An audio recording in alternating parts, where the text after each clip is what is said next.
Unit 1, Introduction to Humanities and the Ancient Age. We will start this course with an explanation of the term humanities and the modes and genres we will study. Since this course takes a chronological approach, we will begin with ancient prehistory. Each unit will move forward in history until we reach contemporary times during the last week of the course.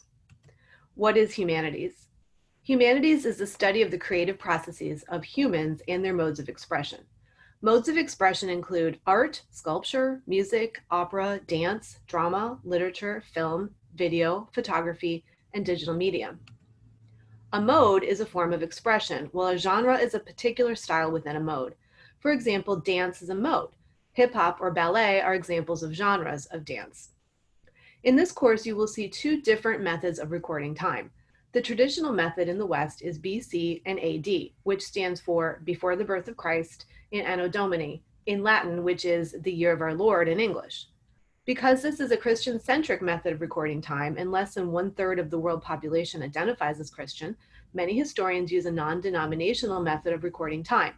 They use BCE or before Common Era and CE or Common Era rather than BC and AD. Whenever you just see a year without any letters after it, the writer is referring to the Common Era or AD. The first unit begins with prehistory, the time before the development of written language. The Stone Age, 40,000 to 2300 BCE, is divided into the Old Stone Age or Paleolithic and the New Stone Age or Neolithic time periods. What do you think happened around 8000 BCE that caused the change? It was around 8000 BCE that humans began cultivating crops to supplement the hunting and gathering of the Paleolithic period. Because nothing was written down, at least that modern humans know of, the artifacts of human expression from the Stone Age is limited.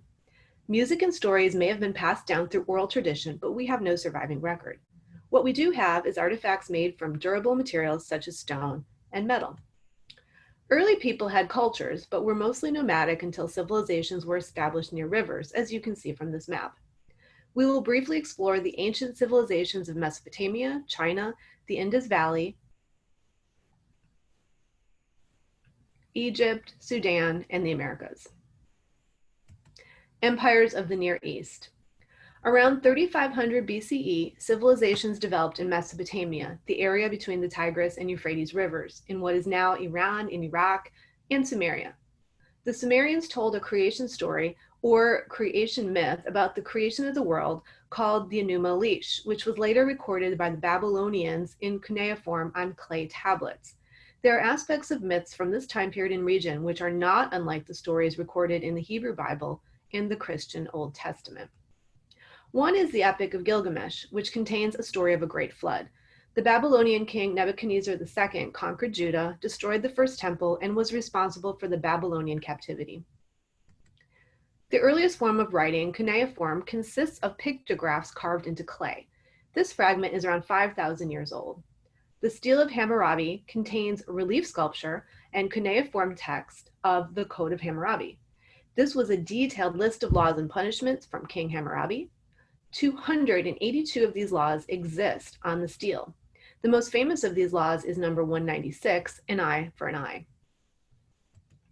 A ziggurat is a giant structure built of stone that was built to reach nearer to the heavens. This was so the gods could be contacted and worshipped. The restored remains of the Great Ziggurat of ancient Ur in southern Iraq was built with similar characteristics as the Tower of Babel. Indus Valley. The Indus Valley in what is now India and Pakistan was home to the ancient world's largest civilization, the Harappa, in 2600 to 1750 BCE.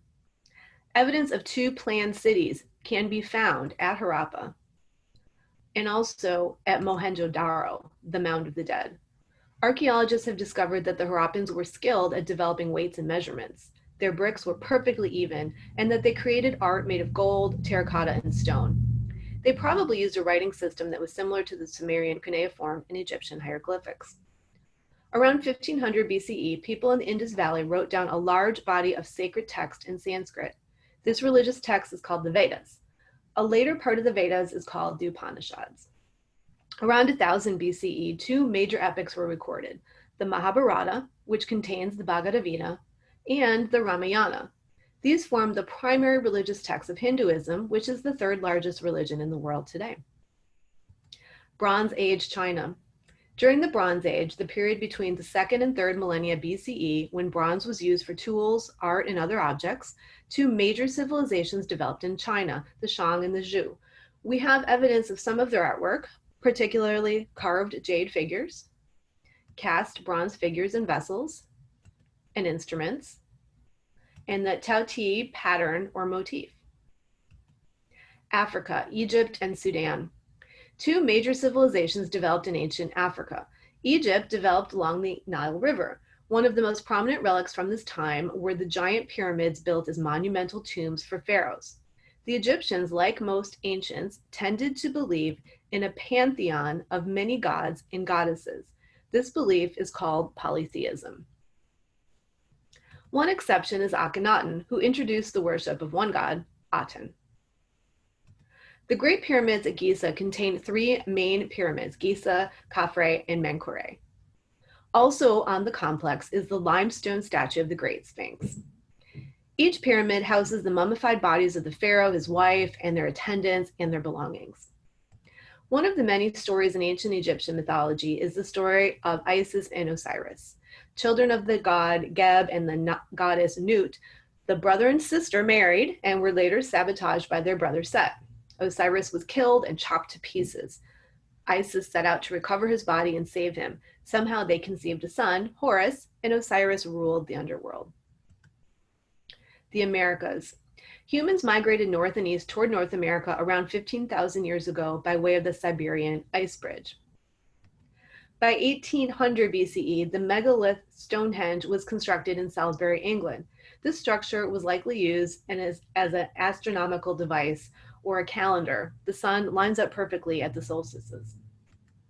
By the 9th century BCE, several civilizations developed in North and South America. By the 1400s, there were more people living in North America than in Europe. We'll get to what happened later in this course.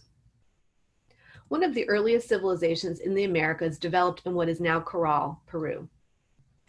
Another ancient civilization, the Olmec, crafted colossal heads made of basalt rock. The Meso and South American cultures you may have heard of, the Maya, Aztec, and Inca, evolved hundreds of years later. Myths and archetypes.